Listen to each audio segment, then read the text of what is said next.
माँ पार्वती, आप प्रभु के बारे में ऐसा कैसे कह रही हैं? और क्यों? ये भी एक रीति होती है गरुड़। नंदे और भाभियाँ नववधू से उपहास करती हैं ताकि उसे ससुराल में हिचकिचाहट ना हो और वो अपने मन की बात सबके सामने रख पाए।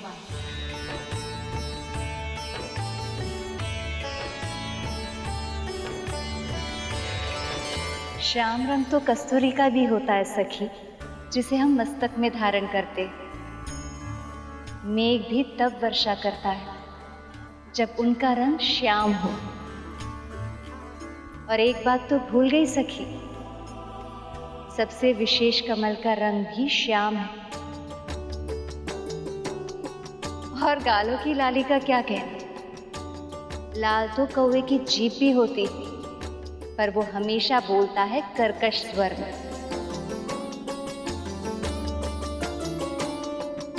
इसलिए ये मेल अनमोल है।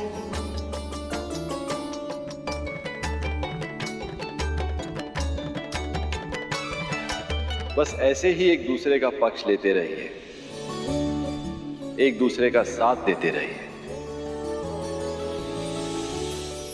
चलिए, ये रीति भी पूरी हो गई। अब प्रथम रसोई की रीति भी कर लेते हैं। अभिलय।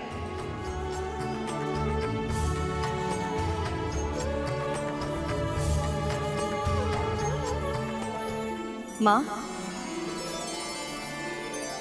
मैं भी चलती हूँ आपके साथ, आपकी सहायता करने। विंता, ये कैसे संभव है?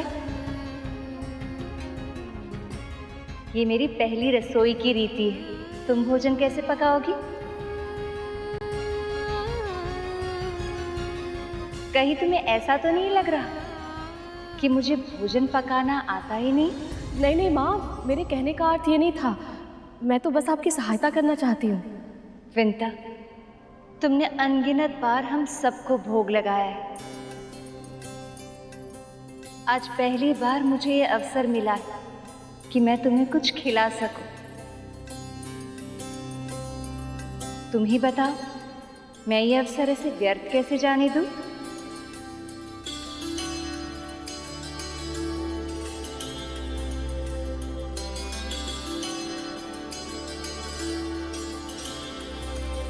माँ लक्ष्मी रसोई में कार्य करके पकवान बनाए और मैं उन्हें ग्रहण करूं, जो कभी स्वप्न में भी नहीं देखा था, जिसकी कल्पना भी नहीं की थी, वो सत्य हो रहा है गरुड़।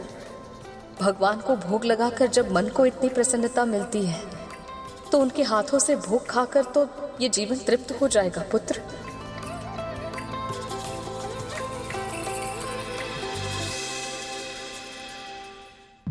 ये लीजिए स्वामी, अपनी पहली रसोई के रीति में मैंने मखाने की खीर बनाई।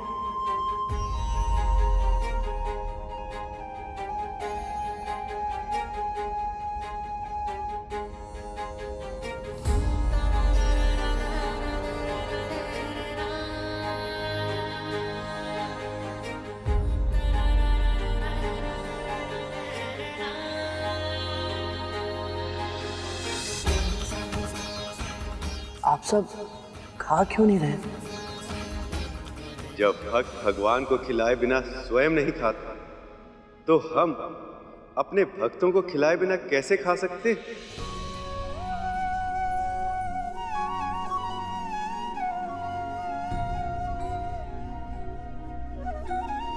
खाइए देव।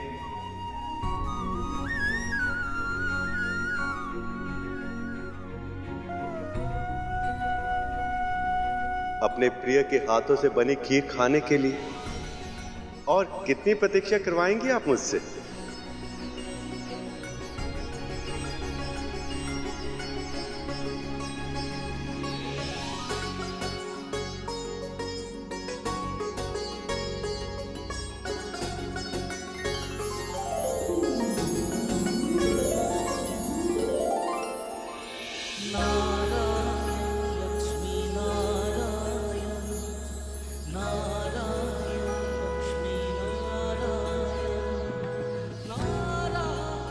यदि बड़ी माँ यहाँ होती तो देखती कि मेरी माँ किस सम्मान के योग्य है। संभव है तभी उन्हें आभास हो पाता कि वो माँ के साथ अत्याचार करके कितना बड़ा पाप कर रही है।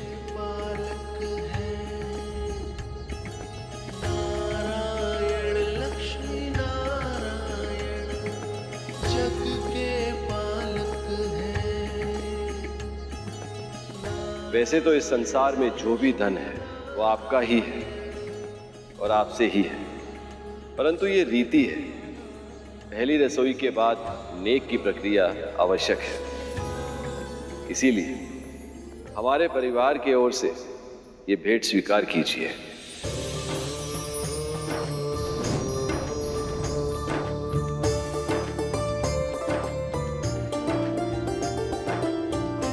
जन कल्याण का साक्षात स्वरूप है आप दोनों। आप सदैव जन कल्याण करते रहिए, यही हमारा आशीर्वाद है और हमारा उपहार भी। प्रभु, देवी लक्ष्मी, ये मेरी और देवताओं की ओर से आपके लिए छोटी सी भेंट।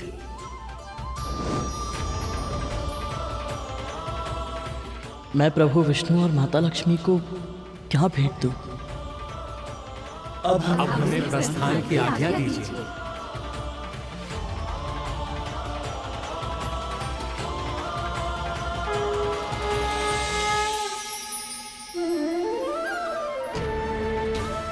हम दोनों तो दास हैं, हम आपको क्या दे सकते हैं भला? तुम दोनों ने हमें पहले ही उपहार दे दिया है, अपनी भक्ति का उपहार। यदि भक्त की भक्ति ना हो तो भगवान भी भगवान नहीं हो सकते।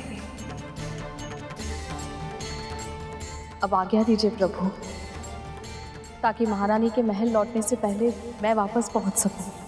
देवी विंता, आपकी कर्तव्य निष्ठा सत्य ही अद्भुत है।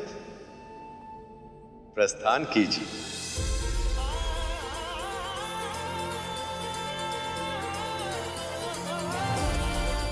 मेरे लिए क्या आज्ञा है प्रभु? तुम्हारा संदेश सही था गर्ग। असुरों ने मंथन का प्रयास इसलिए किया था ताकि वह अमृत को अकेले ही पा सके, किंतु वह विफल हुए, इसलिए अब उनकी इच्छा और भी तीव्र हो गई है और वह अमृत को चुराने के लिए किसी भी सीमा तक जा सकते हैं। अब यह हमारा दायित्व है गर्ग, हमें यह सुनिश्चित करना होगा कि अमृत अयोग्य के हाथों में न जाए। ऐसा ही होगा प्रभु, अमृत उसे ही मिलेगा जिसे आप चाहेंगे।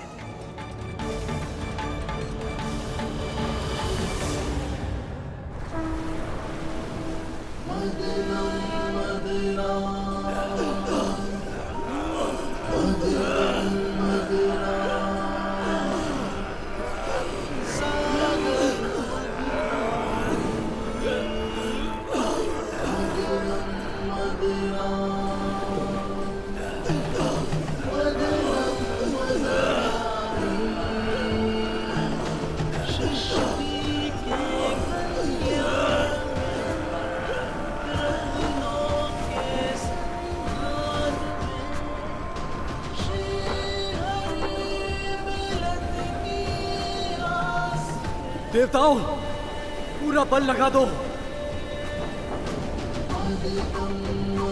असुरों, रक्त का एक एक कण झोंक दो, क्योंकि अब निकलेगा अमृत।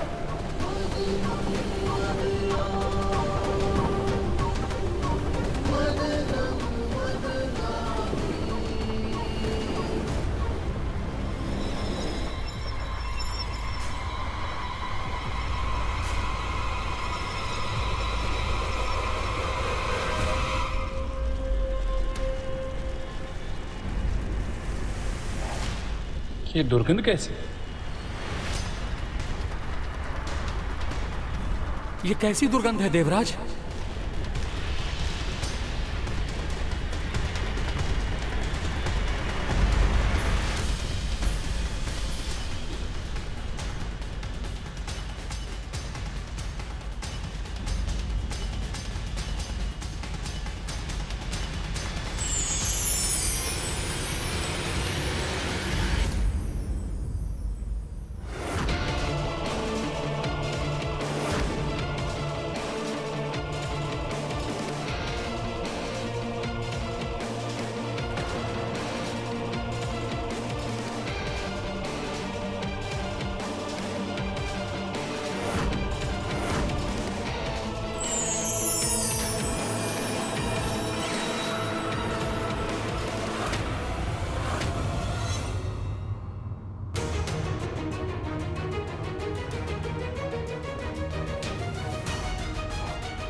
ये क्या पदार्थ है? ये क्या लीला है प्रभु? इस पर तो केवल हम असुरों का ही अधिकार होगा।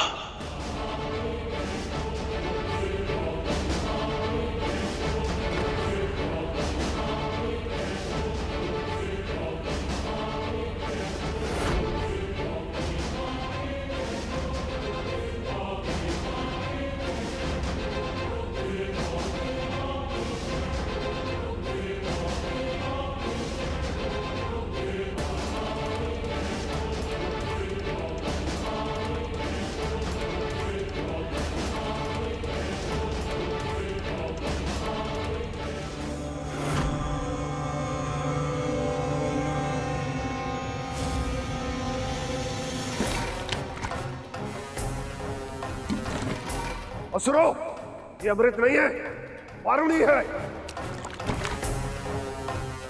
जिसे लेने में हम देवताओं को कोई रुचि नहीं है, असुर उसे आनंद से ले सकते हैं। क्यों देवताओं? सत्य कहा देवराज।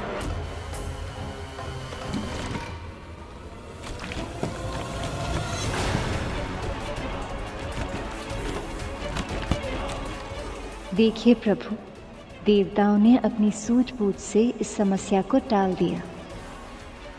आपने सही कहा लक्ष्मी, ये उनके सात्विक गुण है, किंतु असुर अपने तामसिक अवगुण के कारण समस्या को स्वयं ही निमंत्रण दे रहे हैं।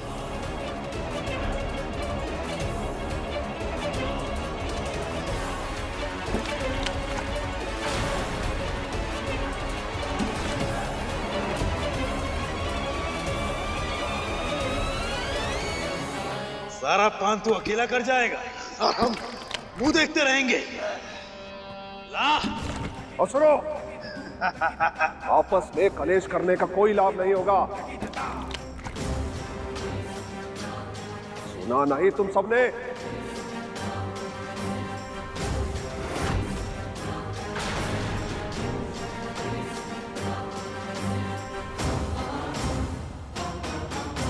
महाराज बलि का भी आदेश नहीं मान रहे। ये वस्तु क्या है प्रभु?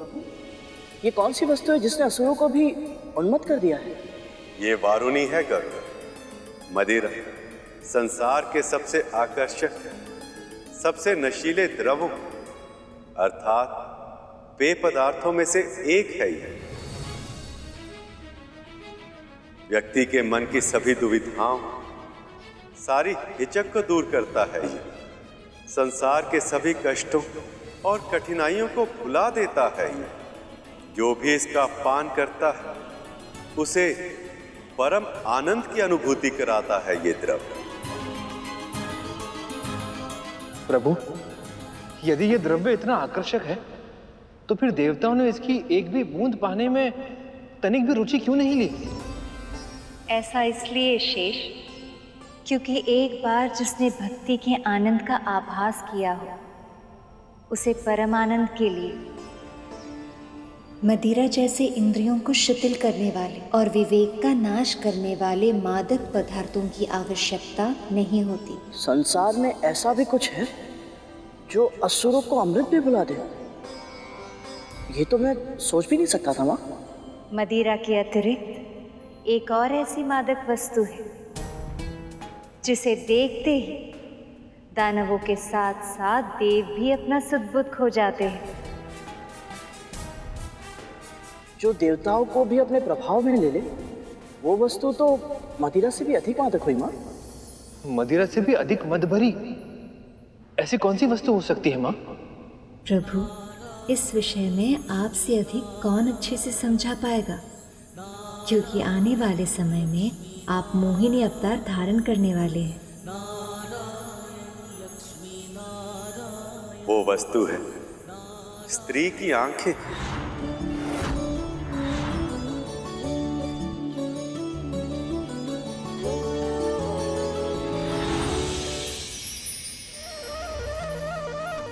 शेष, गरुड़, हर सफल पुरुष के पीछे किसी न किसी स्त्री का योगदान अवश्य होता है।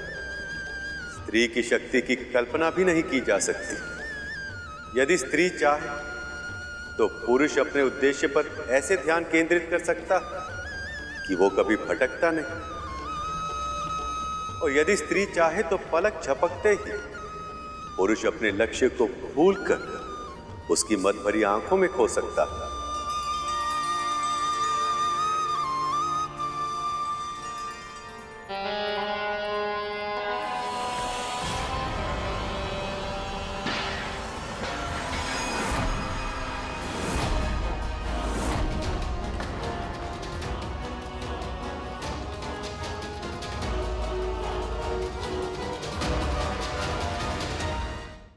मुझे बजरंग, तुम यहाँ पर किस लिए आए हो? हाँ? तुम्हें अपना ध्यान केवल मंथन पर केंद्रित रखना है। अमृत ही तुम्हारा एकमात्र उद्देश्य होना चाहिए राहु। ये मदिरा वो जाल है जो तुम्हें अपने लक्ष्य से भटकाएगा।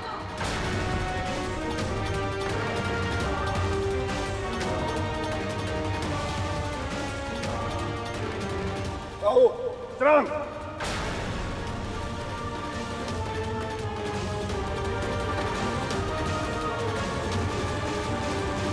जब अमृत प्रकट होगा तुम दोनों केवल उसे देखोगे, उसे सोचोगे, उसी का ही विचार करोगे।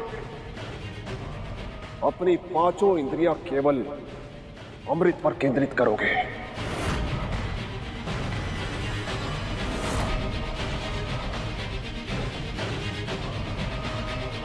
यदि तुम इस योजना में असफल हुए तो हमारी योजना भी असफल हो जाएगी।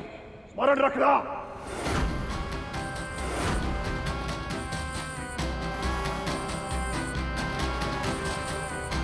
यदि हम अमृत हार गए तो सब कुछ हार जाएंगे। अपनी महत्वाकांक्षा, अपना स्वप्न, अपना साम्राज्य, सब कुछ।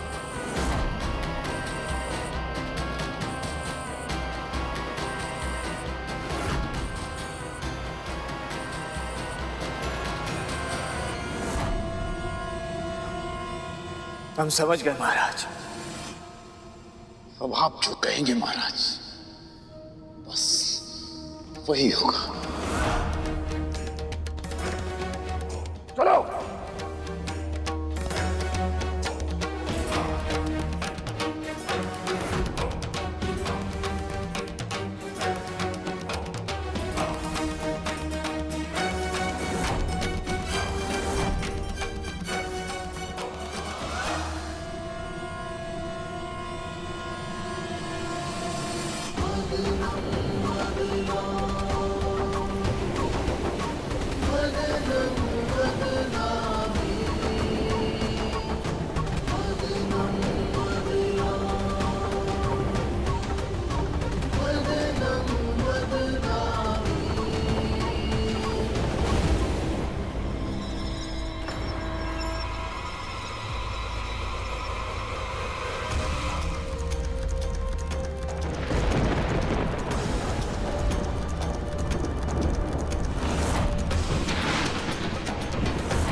लगता है इस बार अमृत निकलेगा। इस अमृत पर मेरे पुत्रों का ही हक है और उसे पाने से मेरे पुत्रों को विष्णु भी नहीं रोक पाएगा।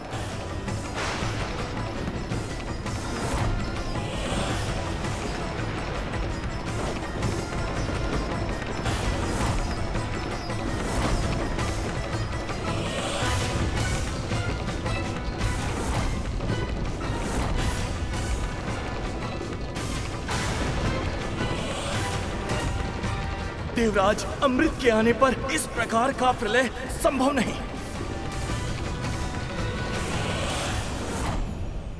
महाराज, इसका तेज असहनीय है। क्या हो सकता है?